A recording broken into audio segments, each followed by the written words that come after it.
Bom dia a todos. Nós estamos aqui agora no Centro da Memória da Engenharia, na Rua da Bahia 52, centro de Belo Horizonte, onde é sediada também a Associação de Ex-Alunos da Escola de Engenharia do FMG.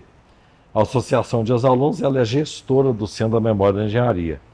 E esse projeto que nós estamos reiniciando hoje, continuando com ele, é um projeto da história da engenharia contada pelos ex-alunos da escola. E esse projeto ele é patrocinado pelo CREA-MG, a quem nós agradecemos aqui, pela dedicação, pela compreensão, pelo patrocínio. Agradeço também a equipe de produção do projeto.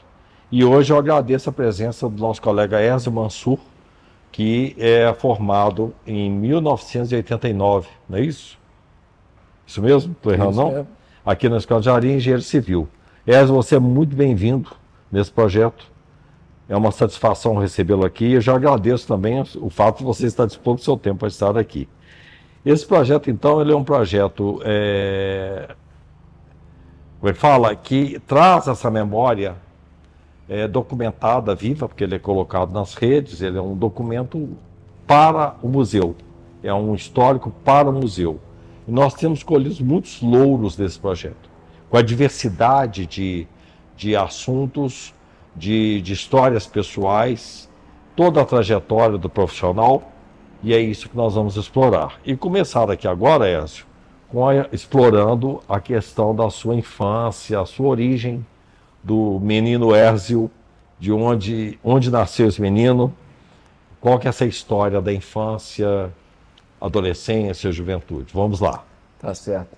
Bom dia, Bernardo, obrigado por estar aqui presente. Bom dia. Bom dia não, né? Os nossos cumprimentos a quem está nos ouvindo e vendo. Eu nasci em 1967, 23 de março de 1967, aqui em Belo Horizonte. Mas meus pais eles moravam em Corinto, que era um entroncamento de ferrovia. Meu pai é engenheiro civil e ele formou aqui na Escola de Engenharia, estudou aqui nesse prédio. E ele era então o que a gente chamava de engenheiro residente da Central do Brasil, antes da Rede Ferroviária Federal. E aí eu nasci aqui, retornamos para Corinto até 8 meses de idade. Depois meus pais mudaram para Belo Horizonte, e aí foi onde eu passei minha infância, minha adolescência. Passei no vestibular da UFMG já com 16 anos, e aí entrei na engenharia. Bem precoce. Então vocês voltaram para Belo Horizonte, e aí você teve uma trajetória, o ambiente, como é que era o ambiente? Nessa época. É um ambiente que a gente não vê hoje, né, Bernardo? Meu ambiente era de andar de bicicleta pela cidade inteira, né? Escola de manhã e à tarde liberada. Minha mãe era muito rigorosa, então ela mantinha assim uma disciplina. Vocês podem fazer o que vocês quiserem antes das 2 e depois das 5 da tarde.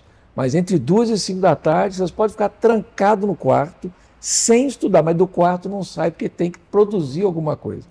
Ela tinha esse zelo e era bem assim... Quem é Taliba é de quem? Da mãe ou do pai? O Mansur é do meu pai. A minha mãe era Botrel, que é francês. É uma vertente francesa da família. Então é Érzio Botrel. Geraldo Botrel Mansur. Mansur. Então Mansur é do seu pai. Meu pai. Então tinha esse rigor. E onde em Belo Horizonte? A região? Era Alto Barroca.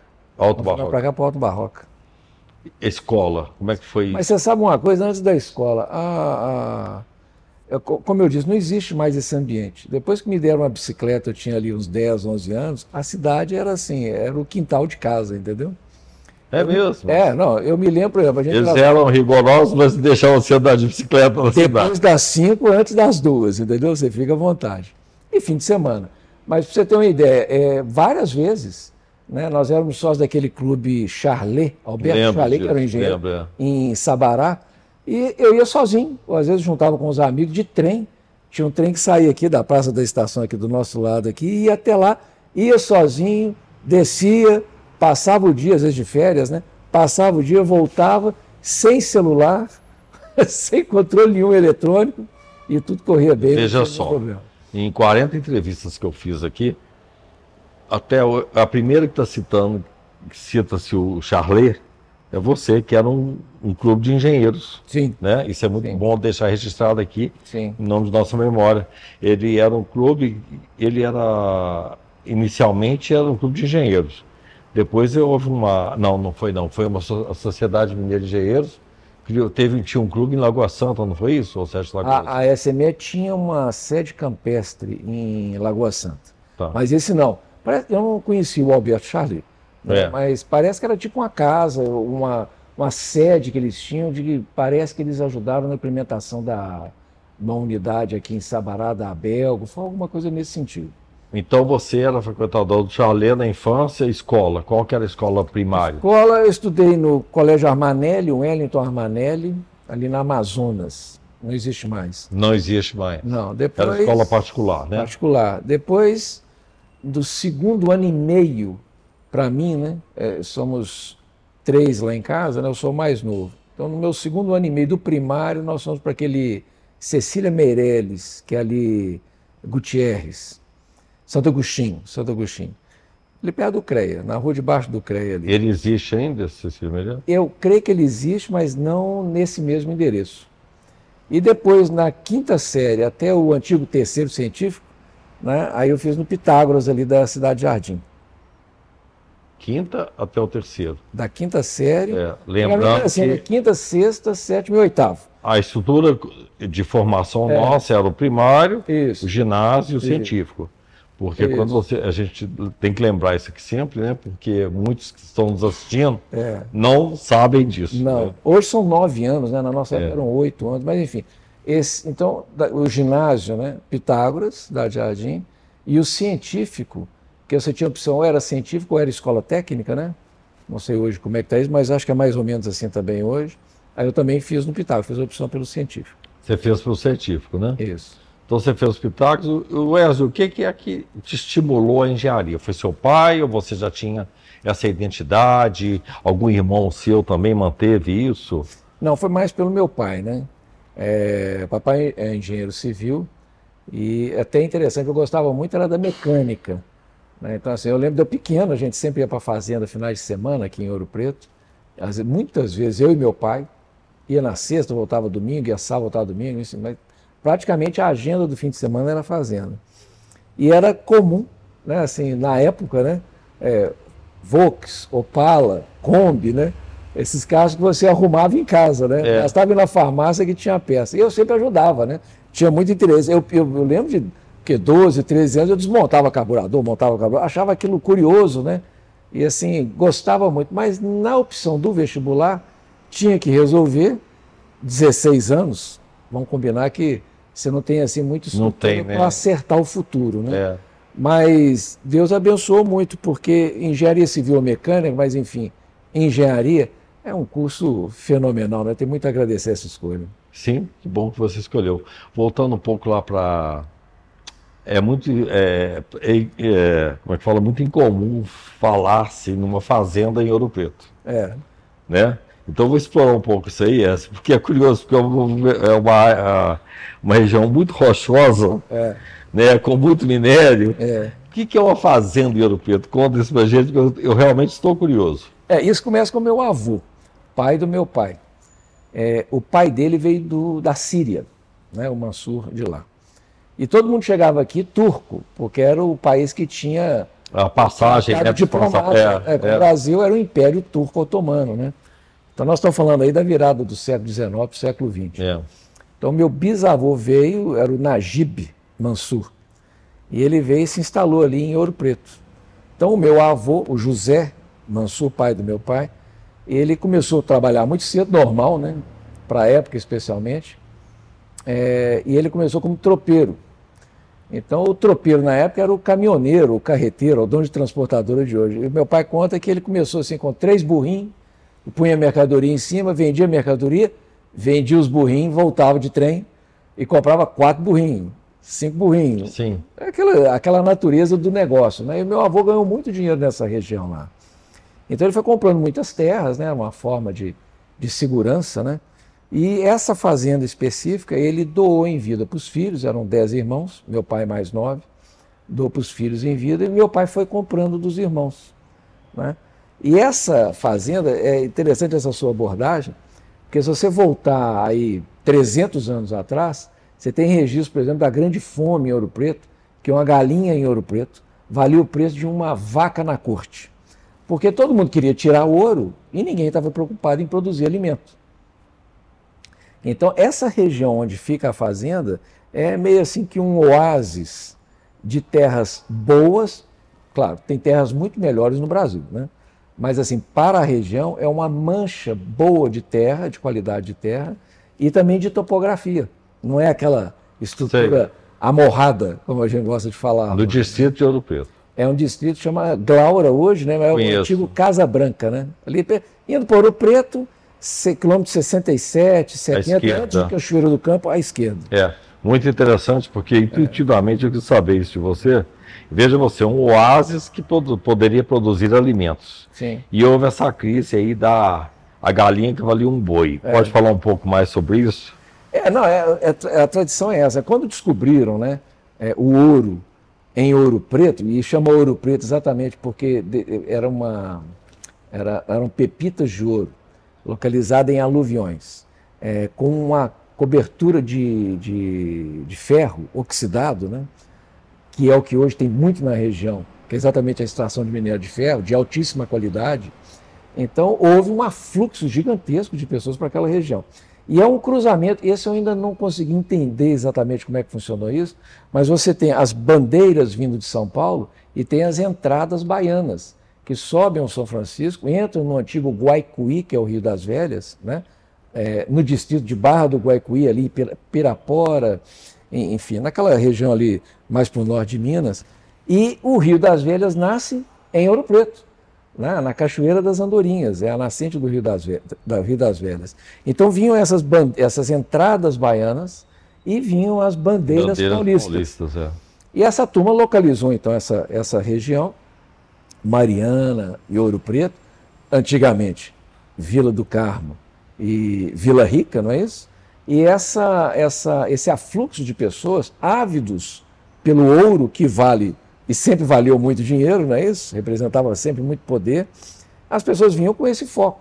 Então, às vezes, o cidadão ele tinha a força braçal para colocar uma picareta no morro ou para poder garimpar o ouro direto no aluvião, mas ele não tinha nenhum conhecimento de plantio de alface, de tomate, da criação de algum animal, eram animais silvestres, né? Então, assim, existem esses detalhamentos que vão assim, ter uma relevância muito interessante na sedição de Vila Rica. Que aí nós estamos falando de 1722, quando você tem o Pascoal em Ouro Preto, onde é o Morro da Queimada de hoje, e você tem o Filipe dos Santos em Cachoeira do Campo, que é exatamente essa região que produzia alimento, e eles estavam sendo apresentados a uma nova tributação da coroa portuguesa pelo número de cabeças de escravos. E você tinha muito escravo para tirar ouro, porque tinha muito ouro para ser tirado, e você tinha muito escravo para poder produzir alimentos, que a agricultura demanda uma mão de obra mais volumosa, né? Então houve essa sedição de Vila Rica, o desenlace é horroroso, está com fogo no Morro da Queimada, amarram o Filipe dos Santos no rabo de um cavalo, circulam com ele até despedaçar o cidadão, uma demonstração clara do poder da coroa. Então, assim, esse equilíbrio entre a extração mineral, que gera riqueza, gera tributo, gera postos de trabalho, gera renda, e a sobrevivência do ser humano sempre conviveu nessa região do quadrilátero ferrífero de maneiras, assim, às vezes alguma mais importante que a outra. E você sabe, Bernardo, se me permite alongar aqui um pouco, é um momento agora do século XXI, quando você tem a extração do minério de ferro importantíssimo para o estado das Minas Gerais, com tudo isso que nós já falamos, com tanta riqueza que ela gera, e ao mesmo tempo a sobrevivência do ser humano, tanto do ponto de vista orgânico, mas do ponto de vista interrelacional. As pessoas têm que ter essa noção de que não basta só a riqueza retirada do solo, mas também a proteção desse cidadão que aqui mora, vive, tem família e tem histórias para contar e serem construídas. Aí você tem o aspecto da infraestrutura, né? Isso. Que ela é essencial, que é a questão da mobilidade, do alimento, da fisiologia em geral, né? Da saúde, da educação, a informação, para conviver, que é essa questão das instituições, né? Perfeito. Estamos aí para promover a qualidade de vida. Então nós vamos permeando tudo isso com engenharia. Desde lá na história do seu bisavô, lá com a terra, com o alimento, com o alface, com o tomate, com a galinha, e hoje nós chegamos aqui, a questão é a mesma, é a necessidade de sobrevivência com qualidade. Perfeito. E não tem como nós trabalharmos sobrevivência com qualidade, com transportes, com o sistema viário, com toda a parte de produção sem a nossa querida engenharia. Perfeito. Em todos os segmentos. Hoje nós temos o Conselho, que é o Conselho de Engenharia e Agronomia, e veja você, desenvolveu a ciência da agronomia. Então ela expandiu, é necessária, e nós somos expoentes na questão da agronomia internacionalmente. Então, promete, né? Promete. Então, imagina você, toda aquela estrutura e você na infância presenciando. Isso aí pode ter te influenciado, vendo essa questão lá da produção, do histórico. Você acha que isso te influenciou ou não no seu desejo de ser um agente de projetos, de ações que favorecem a infraestrutura? Eu creio que você pegou uma vertente exata da situação. A engenharia, ela é fundamental para poder amalgamar positivamente esses interesses. Então, se você tem a necessidade de geração de riqueza e o empresariado licitamente produzindo essa riqueza, você tem também a sociedade com as suas demandas instaladas. A questão que você coloca da logística, tudo isso vai passar pela melhor engenharia. Não a engenharia para apagar um incêndio, não a engenharia para fazer uma gambiarra que se torna permanente, mas a engenharia que respeita a necessidade atual, visualiza a que vai ser necessária com sua projeção de crescimento e obedece, claro, o ambiente que você está vivendo, tanto do ponto de vista político, social, recursos minerais e a sua capacidade de investimento. Hoje o Brasil é um país rico, eu vivi, você também, esse país quebrar algumas vezes. Não é essa a realidade que nós vivemos hoje. E sabe, Bernardo, nós temos que reposicionar essa autoridade de engenharia, não com empáfia ou com soberba, mas com o exato cumprimento do dever que nós nos comprometemos quando juramos, nos comprometemos na diplomação, e especialmente na Universidade Federal, que é o poder público, é a sociedade com seus tributos, formando esses profissionais que perguntam, bom, profissional, o que você vai devolver para a sociedade? Então, o mínimo, isso que você coloca, o que teria inspirado, é o mínimo desse espírito crítico. Olha, se você tem um problema odontológico, se você tem um problema com a dor de dente, você não vai no advogado. E eu falo isso com tranquilidade, eu não sou dentista não, mas eu sou advogado também. Você não vai no advogado, você vai no dentista. E o problema que nós vivemos hoje, especialmente aqui nessa nossa região, certamente em outras também tem as suas questões a serem resolvidas, mas eu não tenho a menor dúvida que a solução vai passar pela lucidez da boa engenharia e do respeito que esses profissionais, milhares de profissionais da engenharia, apontam como sendo as corretas, as ideais e as aplicáveis para essas demandas. É uma assertividade nos projetos, nas viabilidades. Eu gostei muito de escutar a boa engenharia, que tem várias definições que acabam caminhando para um resultado ótimo, né? Nós pretendemos que as coisas sejam ótimas. Voltando um pouco aí para a formação, nós vamos voltar esmiuçar um pouco essa engenharia sob o ponto de vista da qualidade, mas voltando lá nessa trajetória, fez-se um vestibular. Aí você entrou para o UFMG com facilidade, porque você já falou aí que você passou com 16 anos de idade, parabéns aí pela sua precocidade. A francesa lá foi perfeita, né? Linha dura, os botrel, colocou você na linha rapidinho. Então você entrou para o UFMG e foi para os ISEGs. Lá é um outro universo, né? Que não é um universo necessariamente da engenharia, ele é um universo universitário. Né? E lá tinha um curso básico, tem um curso básico, né? Que é um curso básico que nós não temos tanto pânico, porque quando você se propõe a fazer um curso como o nosso, como nós fizemos, nós não temos esse pavor que as pessoas têm dessa área muito analítica E você tem que pensar muito para resolver as coisas, né? Mas essa área muito analítica, ela também favorece o desenvolvimento de raciocínio. Então nós temos que ser muito rápidos na tomada de decisões. Mas, voltando lá para o curso, o que você entendeu que era o ISEX na época? Você tinha maturidade para perceber o que era aquele escopo de disciplinas do curso básico? Ali foi muito interessante, sabe? Porque você chega cheio de razão, né? Poxa vida, passei em engenharia, tô novinho, passei na federal, né?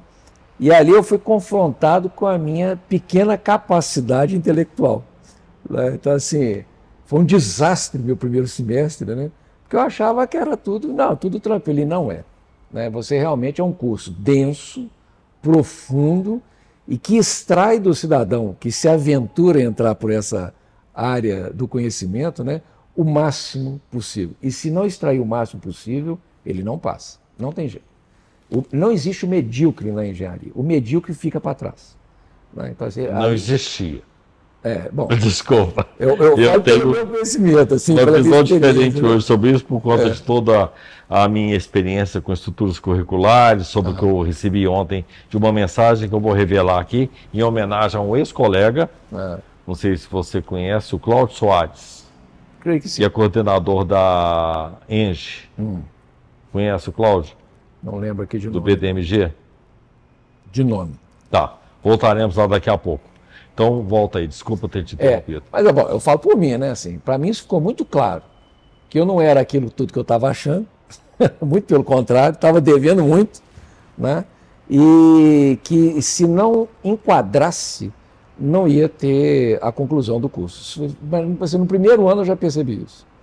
Então, assim, realmente houve um encontro,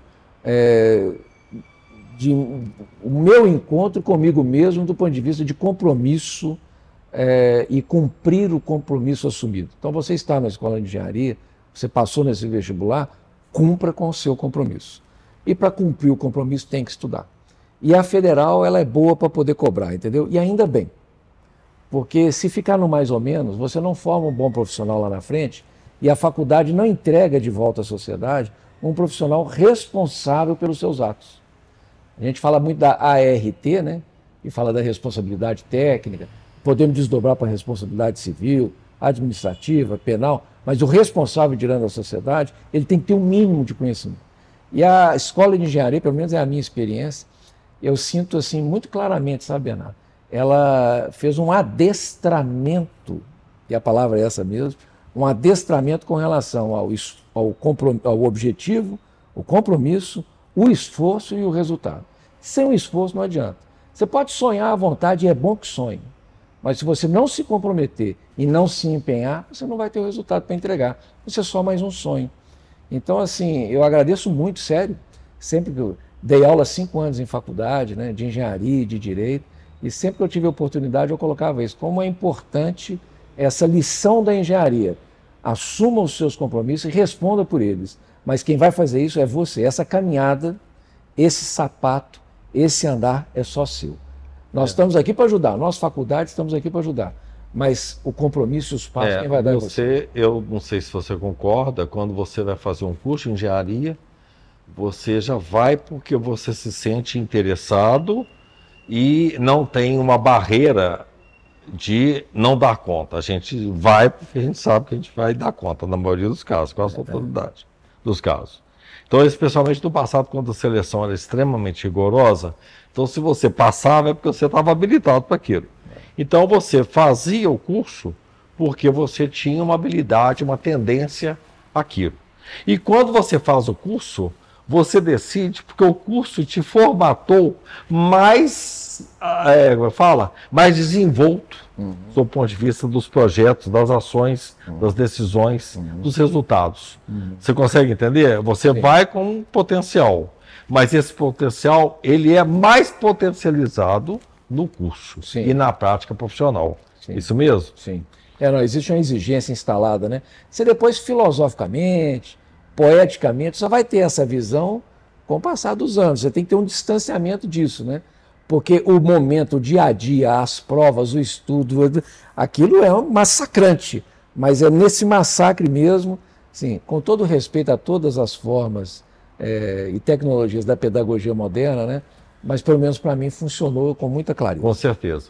E lá no ISEX, você tinha alguma outra atividade assim esportiva, política, intelectual? Não. Ou foi só mesmo acadêmica? Só e já era, para mim já era assim, não. E os colegas, relação com os colegas, permaneceu? Já tinha alguma relação com colegas, por exemplo? Eu tinha colegas da física, da química, da engenharia, não. Mas eu só mantive com os da engenharia. A relação. Hoje. Né? Não, sim, os colegas da engenharia que formaram, né? Muitos, interessante isso, eram 100 por semestre, né? Formaram na minha turma, se não me engano, 43. Vai dando uma mesclada, né? Normal. Um adiantou, outro de outra turma incorporou na nossa e tal.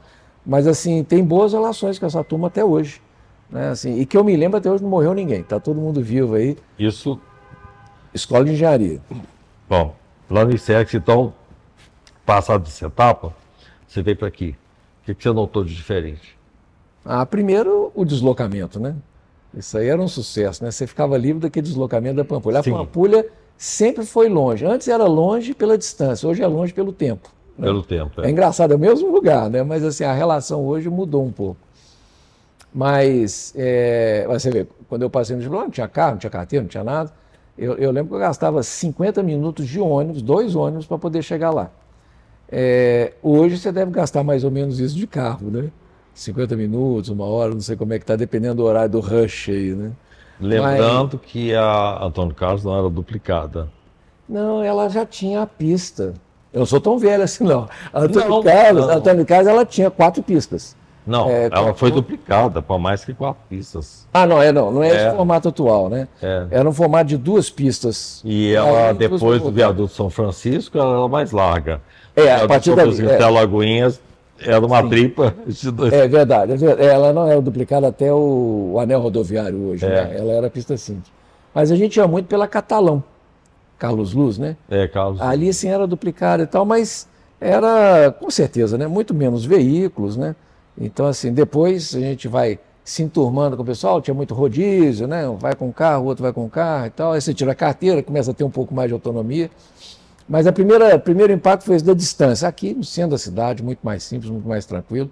Numa época que dava para parar os carros. Quando eu estudei aqui, eles ainda estavam iniciando a canalização do Arrudas nesse formato que nós temos hoje, não com a cobertura, mas esse formato. O alargamento dele. O alargamento, né, diminuiu a cota, alargou. Não só quebrou aquele padrão trapezoidal, né, mas também o alargamento do canal, né? Então é dessa época, e peguei essas obras todas aí. Ele era um canal tradicional, você lembra? Sim, eu lembro dele. Com os taludes com pedras, né? E em V. Exatamente. E ele era um quinto, um sexto do alargamento que tem hoje. Provavelmente. Talvez até menos. Né? E não dava mesmo, né? Você lembra? Na época de chuva só alagava o prédio e tudo mais. Então você veio do Campos, primeiro o deslocamento. O que mais que foi de diferente aí? Aí o ambiente, lá você está num ambiente de mata, né? Existia assim, era bem horizontal, né? Os prédios bem esparramados, né? Havia um deslocamento, a topografia era no IGC, a química era no próprio ISEX, né?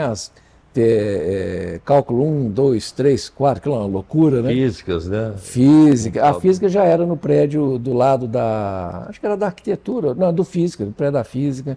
Mecânica 1 e 2 também no prédio da física. Mas era tudo assim, perto e tinha esse deslocamento. Normalmente almoçava o bandejão, que tinham 2 ali. Ou na reitoria tinha um almoço lá que era top, né? A gente lá, tinha os peixinhos, biblioteca, o passatempo pós-almoço era visitar a biblioteca, né? Então, assim, era um ambiente assim mais, eu diria, mais saudável, organicamente saudável. Aqui já vem para a verticalização, centro da cidade, então, assim, por um lado, houve a redução drástica do deslocamento, o ambiente, né, assim, a arquitetura, né, era bem pior, com certeza, né? Comparando um com o outro. Não que fosse ruim, mas comparando um com o outro, com certeza era pior. Mas o ambiente da estrutura pedagógica, da estrutura dos docentes, é isso que eu estou mais querendo. Isso aí melhorou demais, até porque o próprio curso ele é construído assim, né? os 2 primeiros anos massacram mesmo, né? E depois eu não sei se fica mais fácil porque as matérias são mais tranquilas ou se por conta de tanto massacre você aprendeu a utilizar o cérebro de uma maneira diferente, né? Fica Então, facilitado porque você é buscado a ter uma desenvoltura nessa estrutura acadêmica e analítica, né? Que não tem como voltar. Você já está mais hábil para lidar. Já tem uma porque não musculatura reduz, não, maior, né? porque as disciplinas de estruturas, por exemplo, a parte de metálicas, trem tipo, dimensionamento, que tudo exige muita gente, né? Mas é mais profissional. Mas talvez por isso, né? Como você mais motivante. Massacrou bem, já exercitou bem o cérebro, né? O que chega agora você já consegue encaixar melhor, né? O que você notou do corpo docente, Erzio? Esse raciocínio acho que talvez mais ligados à própria engenharia, né? Eu não sei como era a distribuição lá no ISEX, mas talvez as matérias fossem não necessariamente vinculadas diretamente à engenharia. Aqui não. Como você já começa a ir para a conclusão do curso, as matérias são mais finalistas, ou finalísticas, seria isso? Então parece que havia mais uma tranquilidade dessa relação. E, de novo, você tem um amadurecimento tanto da sua capacidade cerebral, né, de absorver as questões que eram colocadas aqui, 3º, 4º e 5º ano, como talvez as matérias também já indicativas, né, para o seu exercício profissional. Talvez isso se tornasse mais agradável, né? Laboratório de mecânica de sólidos, então assim, essas coisas vão te deixando assim mais em casa, né? Você vai ficando mais confortável no ambiente. Do corpo docente, o que você sentiu de diferente do ISEX? Eu percebi isso, do corpo docente está mais linkado à sua atividade fim. E você sabe que às vezes o contrário também. Talvez porque no início tenha muita desistência, não houvesse tanta assim proximidade professores, alunos, né? E depois, com essas atividades já vinculando para a atividade profissional fim, né? Talvez houvesse mais essa identidade, né? O professor já identificando o aluno, que esse aí vai ser um colega mesmo, né? Já conseguiu superar toda aquela parte terrível, esse aí tem grande chance de ser um colega profissional, e já às vezes os professores já verificando ali quem poderia colaborar na sua empresa, na sua atividade, um prestador de serviço, um contratado, um parceiro, um sócio, e também os alunos, né? Visualizando o professor não só como uma pessoa que entrega uma mercadoria, matéria e vai estudar, mas aquele cara que pode ser um parceiro para poder ajudar a entender, identificar como resolver as questões de uma maneira mais prática, né? Então, assim, acaba que essa aproximação era mais, assim, agradável. Não que a outra fosse desagradável, mas mais próxima, mais intimista. Né? Aqui era um ambiente muito profissional, né?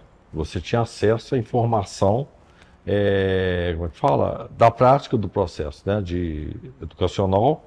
Você tinha ali uma condição de conhecer disciplinas que possivelmente você iria efetivamente trabalhar com elas, né? E eu achava, só para lembrar, ver a distinção, que eu não sei se te pegou isso, quando eu cheguei do ISEX aqui, eu encontrei professor de terno e gravata. Você chegou a pegar essa fase? Não, eu não peguei não. Pois é. Então, eu entrei aqui em 74 lá no campus e 76 aqui. 76 aqui. 76 aqui no ciclo profissional. Então, professores vinham de terno e gravata. Só estou mostrando para vocês como que era diferente, porque era um corporativismo, é feio falar disso, né? Mas tinha uma identidade já.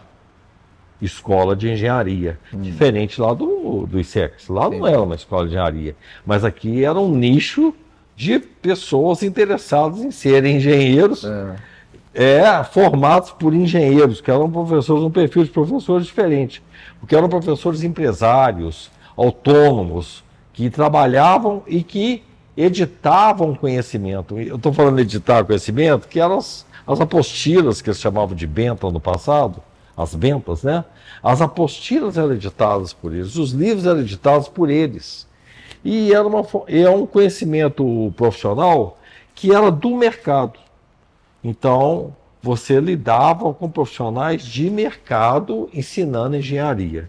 Você percebeu isso? Você Sim, tinha percebi. essa sensação? Tinha essa sensação. Eu não peguei o cara de terno, né? Eu não peguei o professor terno de e gravata e ensinando engenharia. Eu peguei um engenheiro na obra de terno e gravata, que eram proprietários mais antigos de consultora, que eu fui fazer estágio e tal, isso lá para o 4º ano. Mas os professores não. Mas você sabe, ô Bernardo, eu lembro de um caso assim, de uma prova, eu não lembro o nome da disciplina, mas acho que instalações elétricas prediais, alguma coisa nesse sentido. E você via que o professor gostava, sabe quando a pessoa vai com a sua cara, né? Eu tinha uma boa prosa com ele e tal. E eu lembro dele chateado, porque eu não tinha fechado uma prova. Errei lá uma questão. E eu vi que ele ficou assim, que absurdo que você não fechou a prova. Mas não porque ele ficou bravo porque eu errei. É porque ele parece que estava depositando algum tipo de expectativa, né? Disso que eu estou falando, talvez de relacionamento profissional para depois da escola, uma coisa assim.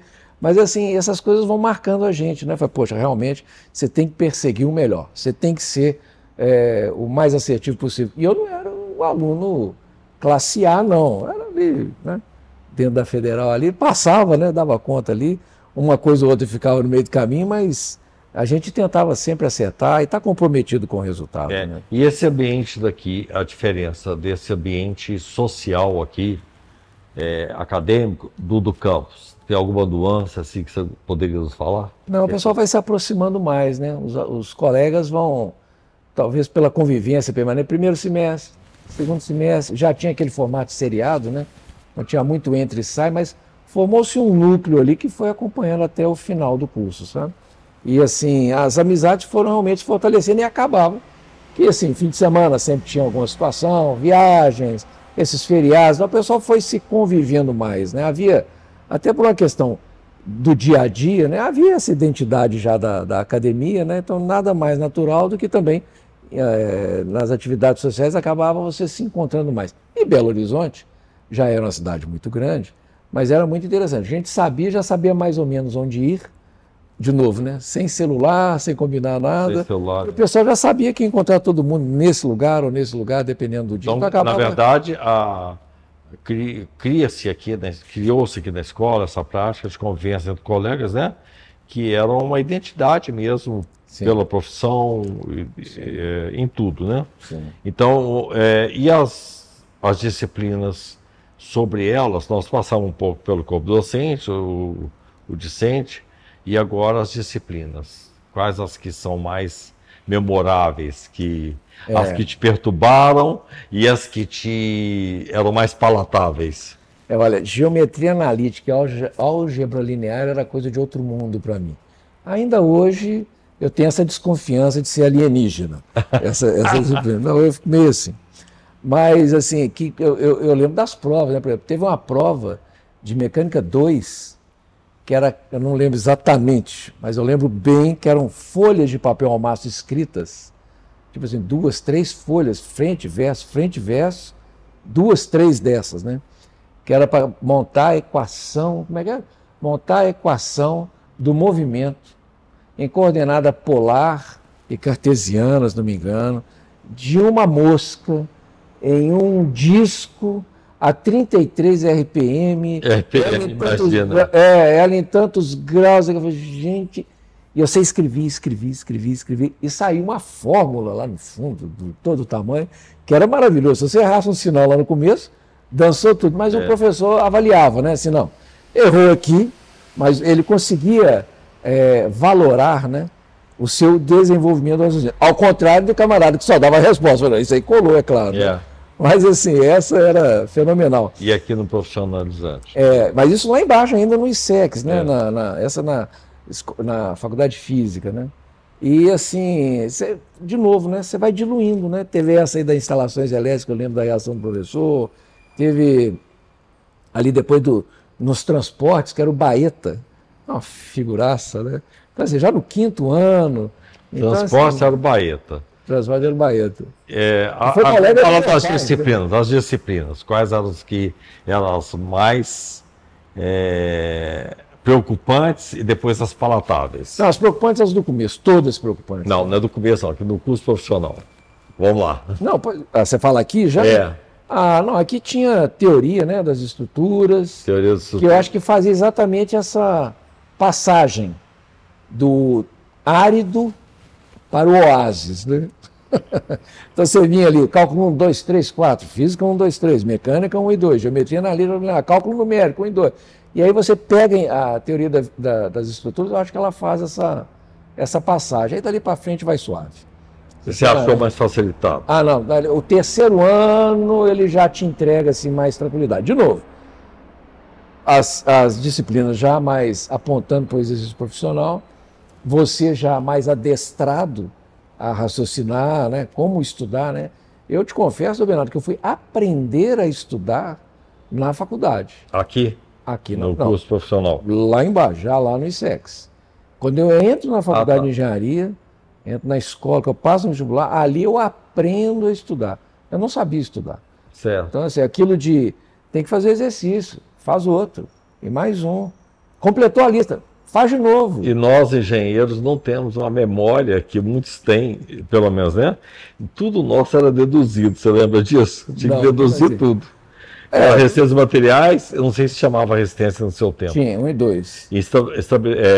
Nossa era a estabilidade das construções. Não, resistência dos materiais. O senhor era a teoria das estruturas. Teoria das estruturas 1 e 2. Estabilidade 1 e 2 não, né? Estabilidade não. Pois é. Chamava estabilidade das construções 1 e 2.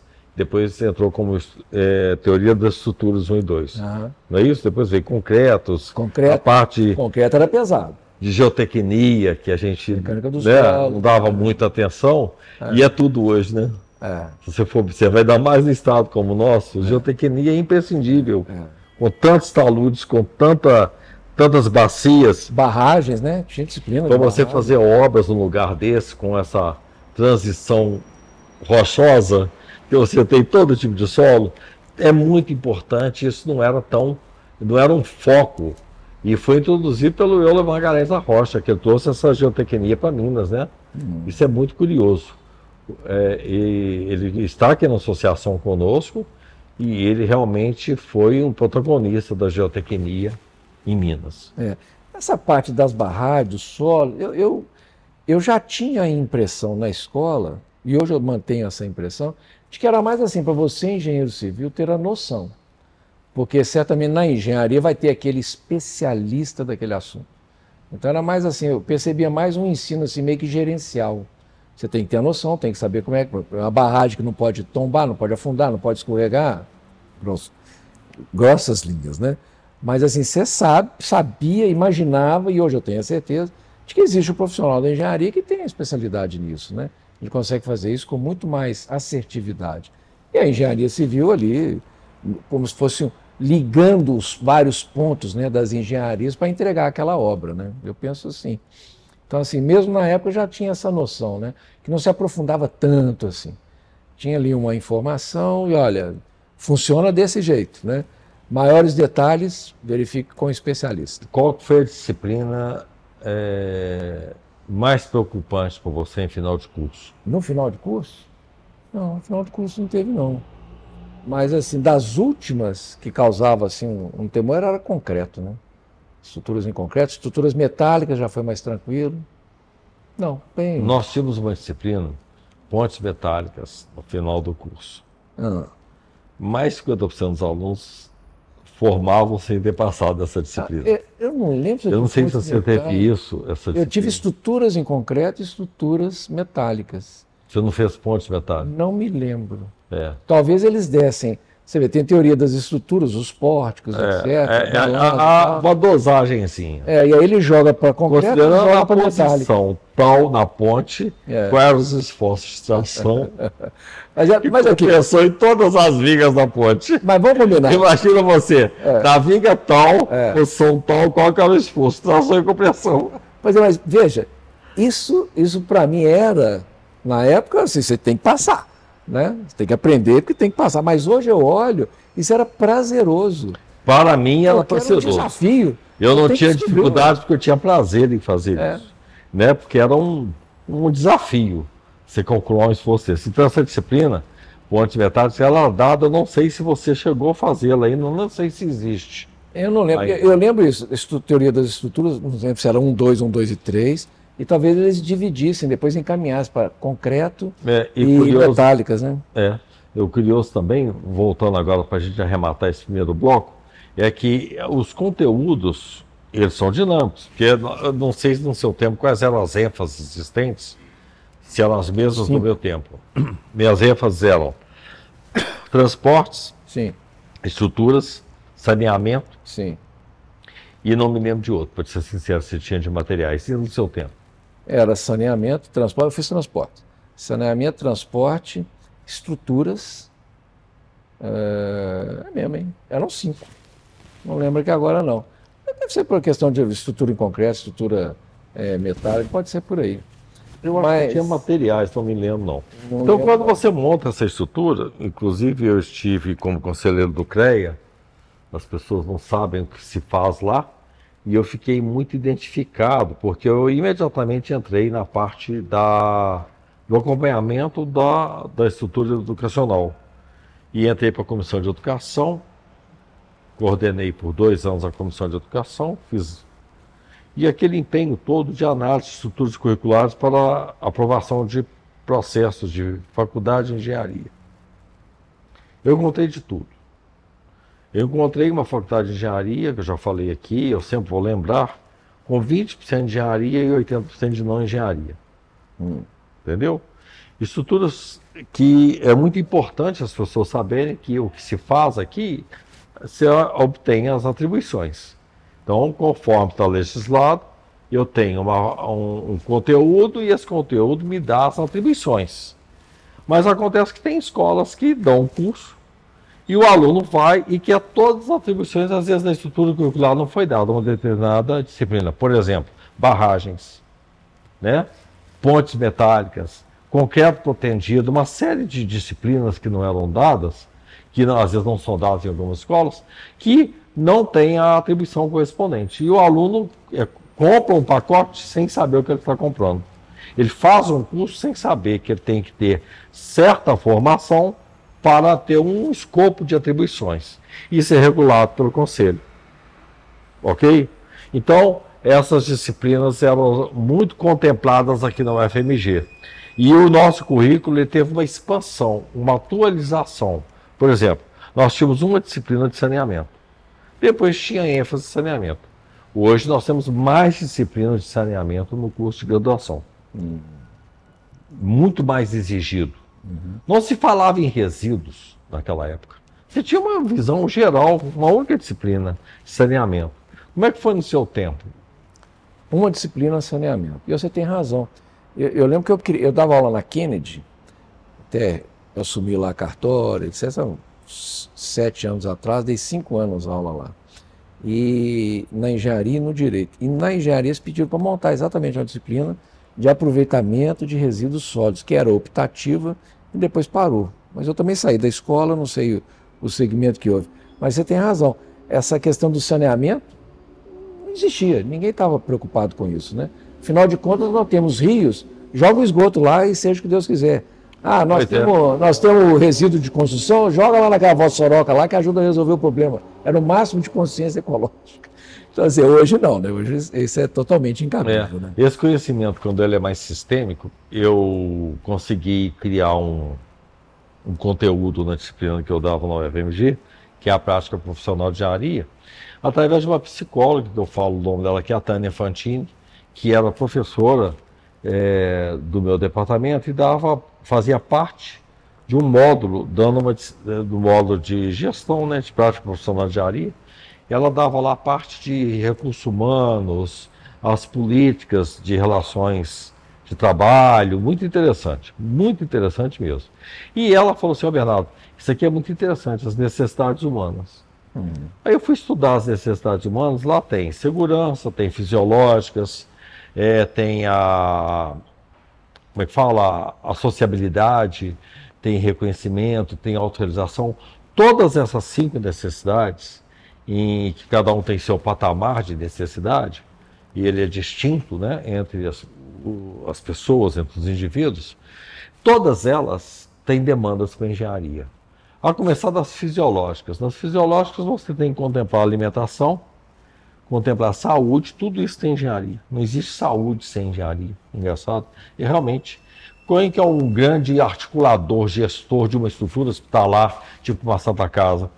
Com certeza precisa de um engenheiro para administrar todas as demandas de manutenção de projetos lá dentro, porque é uma indústria, uma verdadeira indústria que tem que funcionar. Então eu tenho, nas fisiológicas, eu tenho alimentação, tenho a a questão da manutenção, eu acabei de falar aí, da saúde. Eu tenho alimentação, saúde, tenho abastecimento de água, projetos de engenharia, resíduos, projetos de engenharia, energia e esgoto.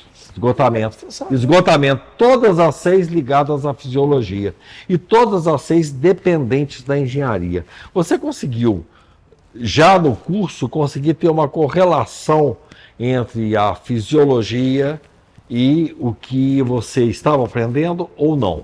No máximo, a altura do espelho do degrau. Do espelho do degrau, da ergonomia. Era o máximo da ergonomia, era o máximo assim. Olha, você entendeu como é que mudou? Entendi. Hoje em dia nós temos um escopo de disciplinas muito focado em resíduos, em esgotos, industrial doméstico, nem se falava em esgotamento industrial. Mas ó, vamos ser honestos aqui, né? Essa é a minha lembrança, né? Então, assim, eu tenho que render aqui as desculpas de antemão aos professores e à própria escola, que às vezes tinha, e eu é que não tinha essa visão. Você não absorveu, né? Ou não registrou. Pode ser que estava lá e eu não tive essa Mas esse percepção, escopo né? mudou muito, viu? Mudou bastante. E é por isso que aquela hora eu falei assim, a qualidade. Realmente nós temos que trabalhar muito a questão da qualidade. Você tem alguma crítica sobre isso, a qualidade de ensino de engenharia? Não. Eu só tenho agradecimento, viu, Bernardo? Não é para a nossa escola. Uma visão atual do que é o ensino de engenharia. Não tenho. O que eu vejo, assim, a engenharia como um todo, eu posso dizer a impressão que eu tenho com relação a esse mercado. É impressão. Eu não estou no mercado do ensino, mas a impressão que eu tenho é que houve um incentivo muito grande à formação, à procura por escolas de nível superior, talvez até como um status social, em detrimento, por exemplo, das escolas técnicas, que tem um papel fundamental. O técnico tem um papel fundamental no crescimento de qualquer nação, né? Então houve assim, um desmerecimento com a supervalorização do terceiro grau, né, do diplomado, do ensino superior. Mas enfim, houve então uma correria, já que todo mundo está querendo, houve um incentivo a todo mundo querer, e já que todo mundo está querendo, por vocação, ou por status, ou por qualquer coisa que seja, vamos então fornecer esse produto. E houve uma proliferação de faculdades, não só da engenharia, como de todo o resto. Eu lembro, na minha época, eram só 4 escolas: Federal, Católica, Kennedy, que depois virou PUC, Kennedy e FUMEC. Era o que eu me lembro aqui em BH, não tinha outra. Hoje são várias outras. E que bom que tem. Mas, então, eu quero dizer, com essa proliferação de escolas, naturalmente houve uma redução de custos, né? Então, assim, se você tinha um curso federal, não. Mas nas particulares, começou a haver uma concorrência. E uma das coisas que foi apresentada como opção para esse público que queria o ensino superior era o preço. E aí pouco importava a qualidade lá de dentro, interessava o preço. E agora, muito recentemente, depois da queda da qualidade que todos noticiam, e vem pandemia, e vem uma série de outros matizes que nos atingem ao longo desses anos, o que eu tenho percebido é que se chegou num ponto tal que aquelas escolas que estão preocupadas com a qualidade e com o compromisso de quem elas estão formando, elas estão tentando arrumar outras formas de sobrevivência, que não só a mensalidade daquele curso, para que estabeleça um mínimo necessário para que ela mantenha laboratório, ela mantenha o professor bem remunerado, as instalações adequadas. E se o aluno, cliente, está preocupado só com o custo, fica à vontade, forme em outro lugar, porque não hoje, nem nesses tempos mais, vamos dizer assim, de declínio, né, dessa grande concorrência, mas também lá atrás, quando eu fiz faculdade, etc., e eu imagino que antes também, sempre, na hora que o profissional cai no mercado, o mercado vai identificar se ele é um bom profissional ou se ele é um mau profissional. Se ele formou numa escola boa, grande chance de ser um bom profissional. Participação no mercado. Se ele formou numa escola que não é tão boa, grande chance dele não ser esse bom profissional. Mas cabe também ao indivíduo, mesmo tendo formado em escola, talvez com alguma dificuldade, ele buscar seu aperfeiçoamento no próprio mercado, no seu pós-faculdade, né? Tem muitas pós-graduações e atividades aí que podem profissionalizar ele melhor, né? Se nós concluímos o primeiro bloco, nós vamos dar um intervalo rápido e voltaremos para finalizarmos a nossa conversa.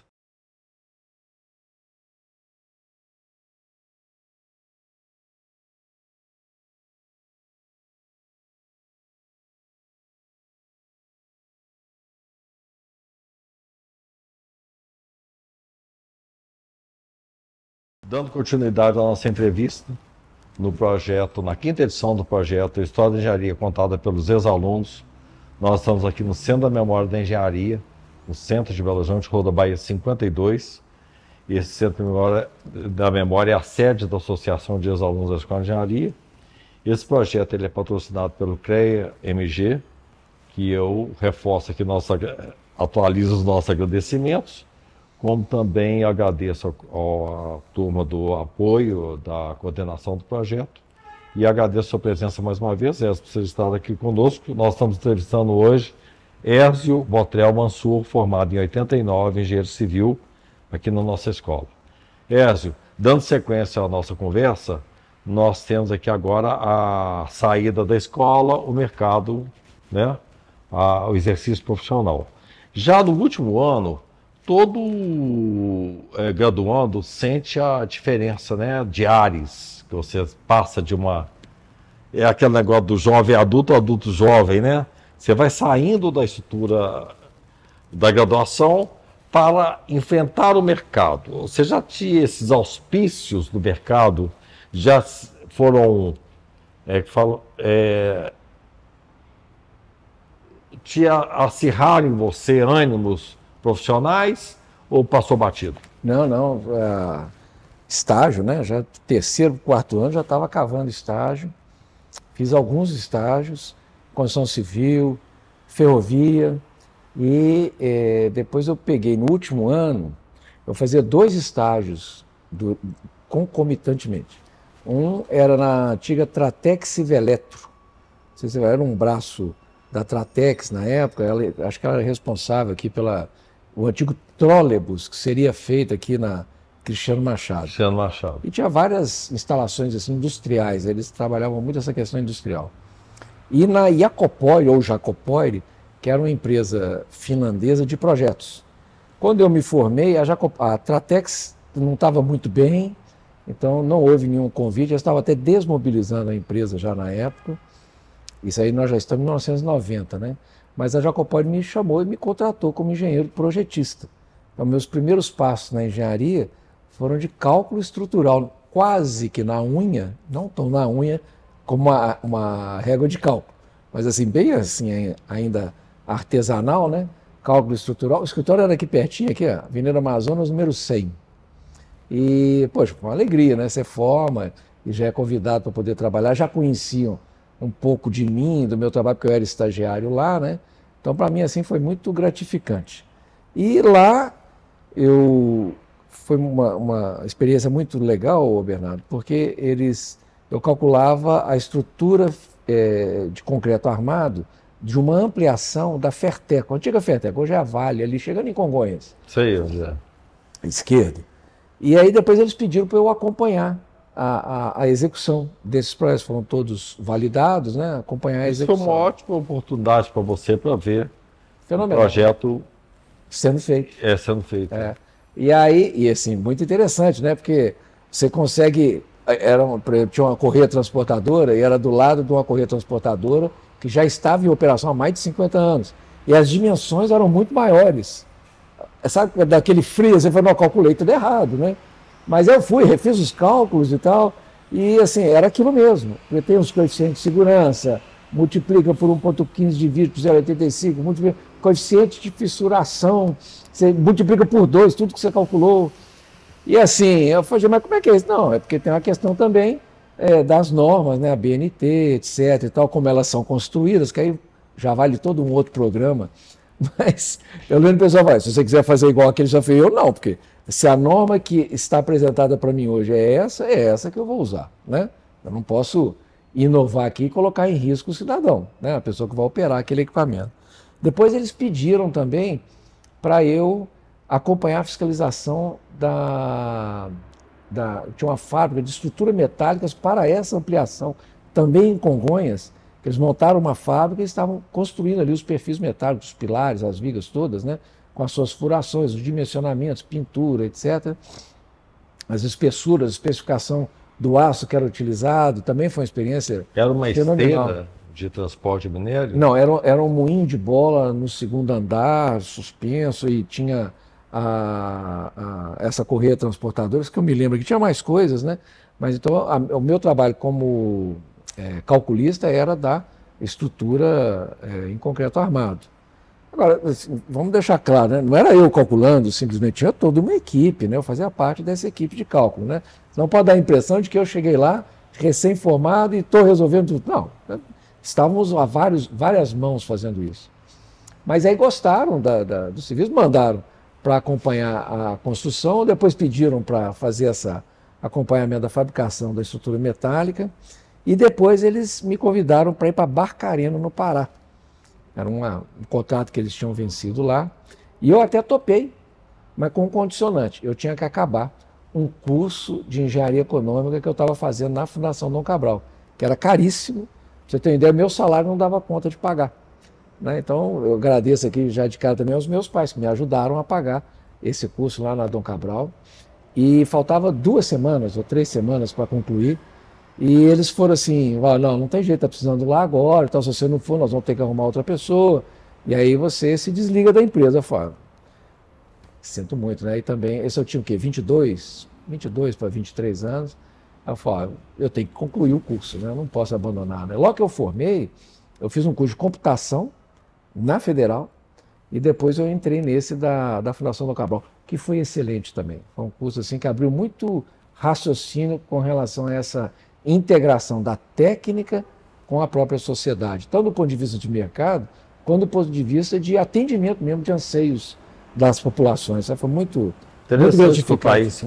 Isso na Fundação Dom Cabral. Eu lembro desse curso de engenharia econômica, ele ainda existe? Não tem mais. Não tem mais? E é uma pena, né? Assim, certamente eles criaram alguns outros programas a partir dele. Pode ser. Mas assim, eu tenho professores da Dom Cabral que eu converso. Até são assim, espetaculares. Olha, Bernardo, foi uma experiência assim que me deu... Se a escola de engenharia me mergulhou na técnica, esse curso da engenharia econômica da Dom Cabral me trouxe para a aplicação da técnica na sociedade. Excelente. Bom, então, quando você fez esse curso, Fundação Dom Cabral, isso foi por quanto tempo? Isso foi no ano 90, 1990. Era um curso de, acho que de 9 meses, se não me engano. 9 meses? 9 meses. Eu me lembro desse curso. Lá tínhamos profundamente determinado. Ainda era aqui, não era lá no Alphaville, não. Era aqui Aqui no... Bernardo Monteiro, Santo Agostinho? Santo Agostinho ali. Santo Agostinho. Eu me lembro desse curso, sim. Veja só, um curso que deu uma injeção e uma visão mais sistêmica para você. Né? E quando você saiu desse curso, você foi, esse projeto, você tinha que terminar o curso, você foi para onde mesmo? Não, aí o que acontece? Como teve essa mudança de humor, né, da empresa onde eu trabalhava, né? Então eu já fui para tentar fazer uma recolocação profissional. E assim, eu lembro que eu saí e já entrei numa pequena construtora, aqui embaixo, era no Horto aqui que ela funcionava, era um pessoal que trabalhava com carro e eles estavam ganhando muito dinheiro. Trabalhava com o quê? Carro, compra e venda de veículo. E eles estavam capitalizando muito e queriam investir em construção, que sempre foi um bom negócio, né? Então eles estavam construindo prédio e precisavam contratar um engenheiro para poder acompanhar as obras e fazer tudo. E eu achei espetacular, porque acabava que eu entrava numa empresa pequena e eu teria que fazer tudo, não só a obra, né? Mas eu teria que fazer ali o gerenciamento, tudo que envolve o dia a dia de uma construção. Então foi um estágio fenomenal para mim, remunerado, né? Que logo na sequência eu abri uma sociedade com eles, para fazer construção também, construção de prédios. Depois disso, já encaminhando, né? Eu fui me aventurar em política. E aí ficou incompatível, né? Porque eu fui exercer um mandato eletivo em Ouro Preto, né? Volto ali a essas origens em Ouro Preto.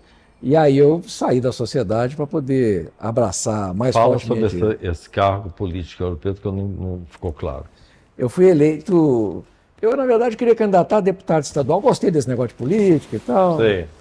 Gostar de festivo, né? Achava muito bacana e tal.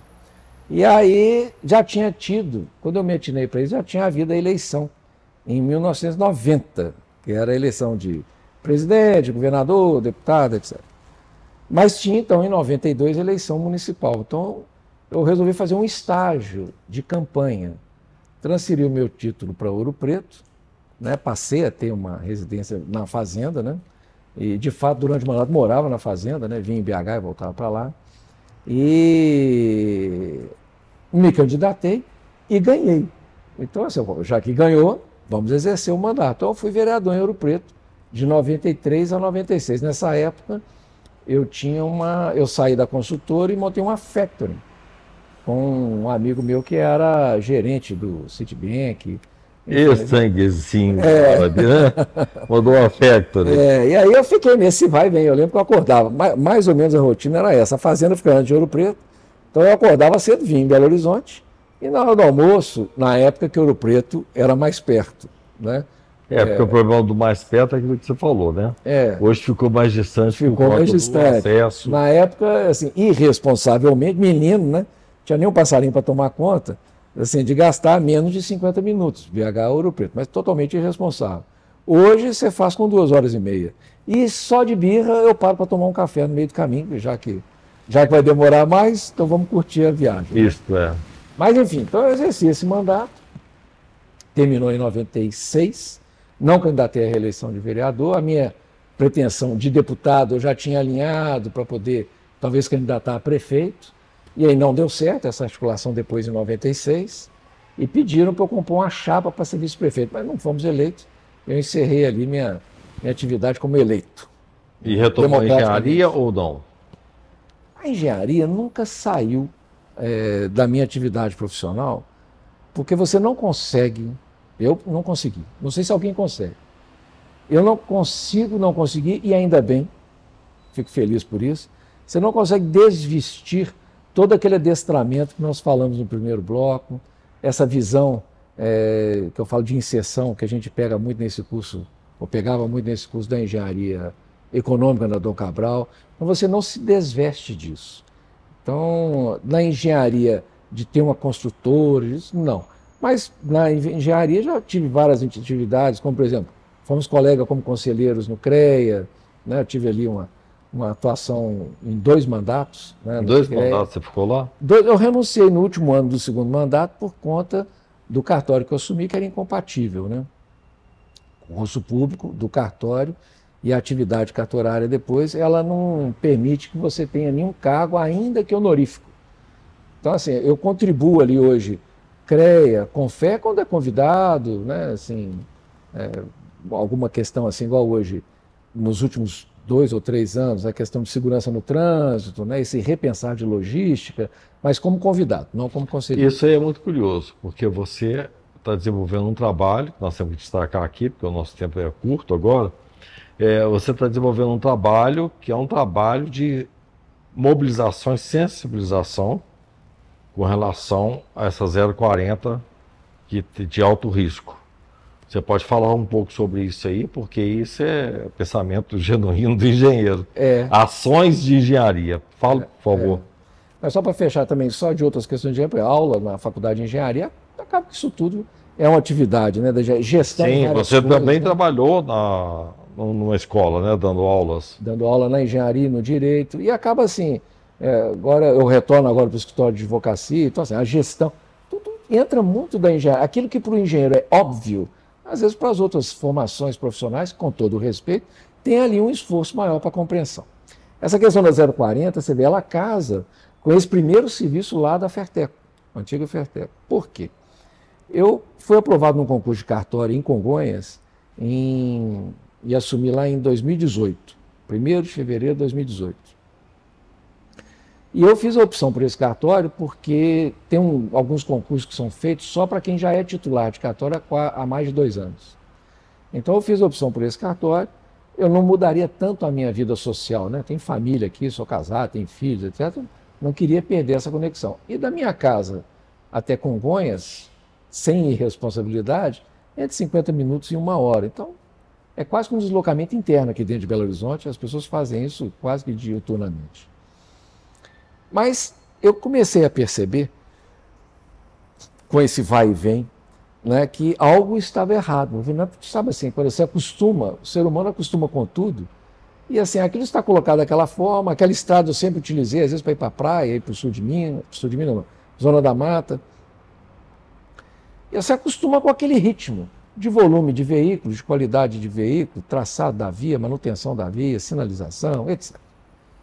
Mas aí eu tive uma batida, dia 15 de, eu lembro que era o dia do professor, 15 de outubro de 2019, eu já tinha 1 ano e meio de cartório. Eu fui atropelado por 2 carretas, ali na famosa... Você? Aquela famosa curva da Celinha. O carro descosturou e eu não tive nada. Para ficar muito claro que Deus toma conta da gente. Porque não tem nenhuma explicação técnica, científica, de qualquer área do conhecimento que explique como é que isso pode ter acontecido. Uma carreta pegou na minha traseira, jogou para a contramão, veio outra do lado de lá, me voltou de volta, eu fiquei no meio das duas, enfim. Mas ali, ô Bernardo, eu fiquei muito grato a Deus por estar vivo e poder ver os meus meninos, minha mulher e etc. Mas no ano seguinte, aí nós já quase que pós-pandemia, 2020, teve uma batida em frente à Ferteco. Por isso que você vê que as coisas vão tendo conexão. E um profissional da engenharia, técnico, eu não conheci, mas ele teria ficado preso no carro e o carro pegou fogo e ele morreu queimado ali em frente, ou logo ali nas imediações da Ferteco. E ali fez um link. Falei, poxa, tem um problema de engenharia. Incrível isso, né? Depois de 2 anos usando a via, né? Tem um problema de engenharia nesse negócio aqui. E você começa a tentar articular, porque é muita gente que você conhece, e isso tem que ser colocado de alguma maneira, volta naquela nossa conversa do primeiro bloco, né? De alguma maneira, as coisas que Deus proporciona para a gente tem que ser colocadas de volta para a sociedade. Você não é o que você acumula, você é o que você distribui. E eu tentei, a gente via alguma dificuldade, mas acabou que nós conseguimos criar um grupo de trabalho no CONFEA, Conselho Federal de Engenharia, questão de segurança no trânsito, etc. Trouxe essa turma aqui para visitar esse trecho, pegando ele como paradigma, que vai ali do Alphaville até o Cartório. É o quilômetro 563 ao 617. Eu tinha muita dificuldade de levantar números, comecei a levantar por mim mesmo. Montei algumas planilhas que conseguiam me balizar onde estava havendo sinistro, se tinha morte, não tinha, qual o veículo envolvido, etc. Fiz esse levantamento durante 2 anos, andava no meu carro, todo dia, entrei em tudo quanto é grupo que você imaginar, de WhatsApp, etc. e tal, dessas questões, e fui anotando esses sinistros que aconteciam. Na visita desse grupo, nós tivemos uma conversa com o Ministério Público Federal e ficou alinhado que eu fecharia, então, um relatório dessas planilhas, anexaria o relatório do CONFEA e encaminharia para o Ministério Público para dar seguimento a alguns procedimentos, já que a rodovia é federal. E isso foi feito. Mas o relatório acabou que ele ganhou a mídia. E ele, assim, ficou assim, de domínio público, né?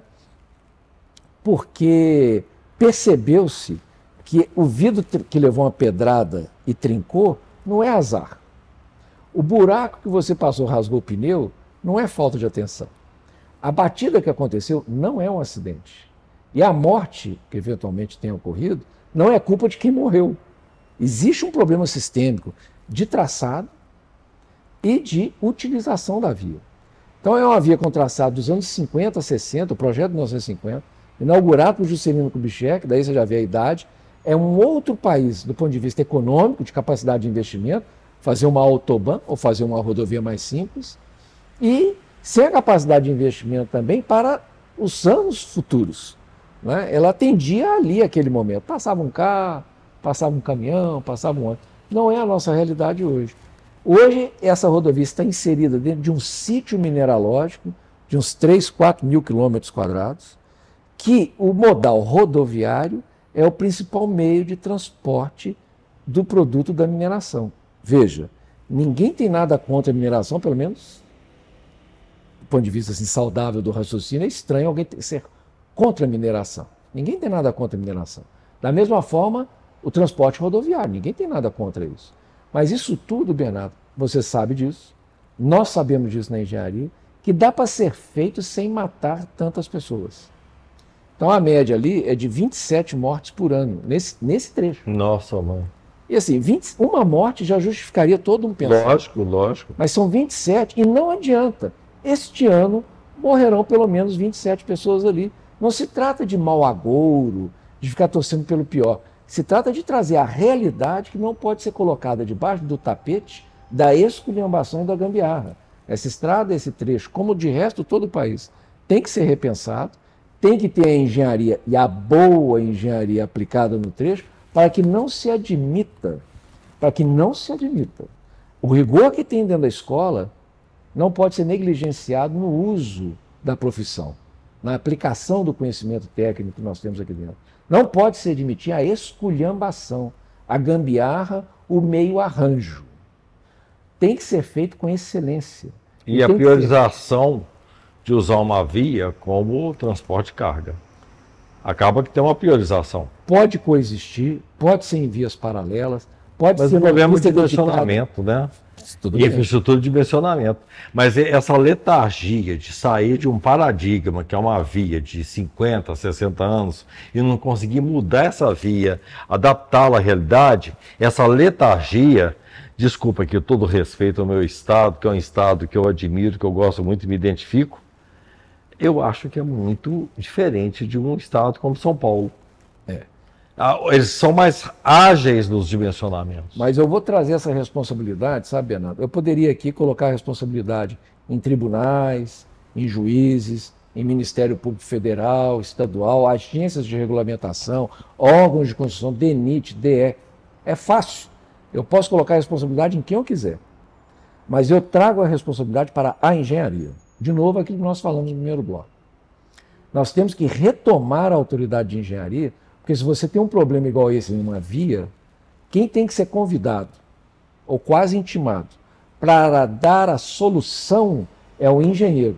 Não é o advogado, não é o sociólogo, não é o filósofo, não é, é o engenheiro. Ele é que diz, olha, esta via, com esse tipo de carga e transporte, de passageiro e carga mineral, líquido, ou o que for, com essa característica de origem e destino, esse fluxo, esse volume, esta é que é a solução. E mais, visualizando os próximos 20 anos, 30 anos, 40 anos, este é o investimento que tem que ser feito. Qualquer outra coisa diferente disso, mais do que dizer que, então eu lavo as minhas mãos, vocês façam como vocês acharem melhor, tem que ser rejeitada e tem que ser realinhada ao necessário. É o necessário e tem que ser bem feito e tem que ser feito para o mau condutor. Rodovia feita para profissional não presta para o cidadão. E vamos lembrar aqui um grande ídolo nosso, Ayrton Senna, morreu em um circuito profissional. A rodovia tem que ser feita para aquele cidadão que não consegue ter todo o domínio do veículo, da via, e que não a conhece. Aquela curva é conhecida do cara que passa todo dia ali. Mas e de quem não a conhece? Então quer dizer que quem não a conhece está condenado àquele risco? Não. Entra em engenharia, tanto para traçado, dimensionamento, rampa máxima, declive, raio de curva, número de faixas, sinalização horizontal, sinalização vertical, fluxo, obras de arte, fluxo. Tudo isso tem que ser pensado com origem, destino, fluxo e as projeções futuras e as interfaces com os núcleos urbanos. Tudo tem que ser pensado dessa forma. E quem faz isso é esse cara que estudou cálculo 1, 2, 3 e 4. Mas esse cara que estudou cálculo 1, que entende, que tem uma visão do processo, ele precisa de quem decida em contratar esse cara. Então, isso é de uma instância governamental. É instância governamental, concorda comigo? Esse expediente. Eu concordo que quem vai assinar é a pessoa que tem a autoridade instituída. Exatamente. Mas ele vai ter que dar o start para a contratação desse projeto. E depois a implantação dele. É nesse ponto que pega um aspecto, para finalizar a nossa conversa, que é um aspecto do não entendimento das nossas instâncias governamentais, do quanto a engenharia é imprescindível, sob o ponto de vista de qualidade de vida, segurança, infraestrutura, economia e tudo mais. E vidas. E vida, Então, qualidade de vida que eu estou falando, segurança e tudo mais, você já fala de segurança. Então, o quanto ela é importante. Então, esse entendimento,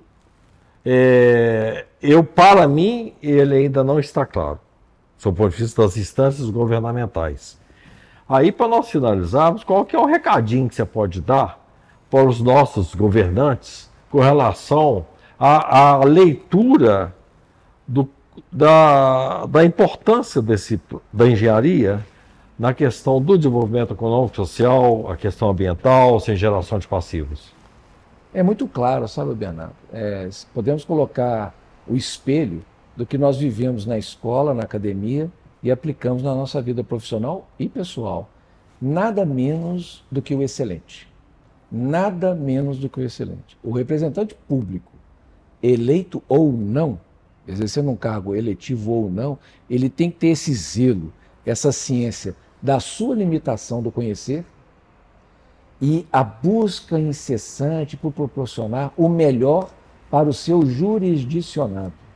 Se é o cidadão que não sabe desenhar o nome nem com um copo, ou se é o cidadão com PhD em qualquer uma das áreas do conhecimento, esse cidadão merece nosso respeito, nosso zelo e a nossa proteção em qualquer área do conhecimento. Isso é muito importante.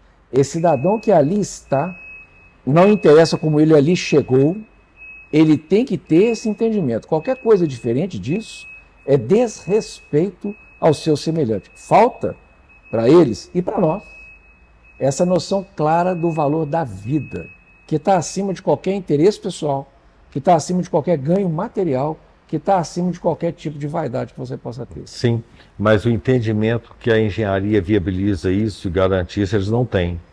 É isso. Então fica aqui um apelo, é isso que eu queria despertar em nossa conversa aqui e te pedir para dar um conselho para os nossos governamentais. Vai partir de nós, sabe, Bernardo? O engenheiro não aceitar. Quem é o engenheiro? É o engenheiro Bernardo, é o engenheiro Hérgio, é o engenheiro João, o Antônio, o Zé. O cidadão tem que se posicionar. Fala, peraí, isso que vocês querem fazer não é o melhor, não faremos. Tem que ter esse posicionamento. Ah, mas que coisa mais louca. O cara vai ser mandado embora. Eu tenho vários exemplos pessoais, citei alguns aqui, que você abre mão, às vezes, de um conforto momentâneo, de uma estabilidade momentânea, em prol de uma coisa maior e melhor. É a questão de você acreditar naquilo que te colocou aqui, naquela sua missão, ter fé em Deus e fazer o melhor pelo seu E você está fazendo o que eu queria que você falasse, mas você não falou ainda, ou você já está fazendo. Você está mostrando para as instâncias governamentais, para a sociedade, a necessidade de um projeto e de uma obra que tem que ser feita. E você está de parabéns, tem meu cumprimento, meu reconhecimento. Hérgio, eu tenho muito que te agradecer pela sua presença, a nossa entrevista finda aqui, e isso é o início de mais conversas, de mais participações. Você está sempre convidado a estar aqui conosco na Associação de Ex-Alunos, nos ajudar a ter ideias com relação ao nosso Museu da Engenharia, que é onde nós estamos agora. E eu me despeço, agradeço a você, agradeço o CREA mais uma vez pelo patrocínio, agradeço a minha equipe e um bom dia para você. Amém, bom dia, Deus abençoe. Até mais.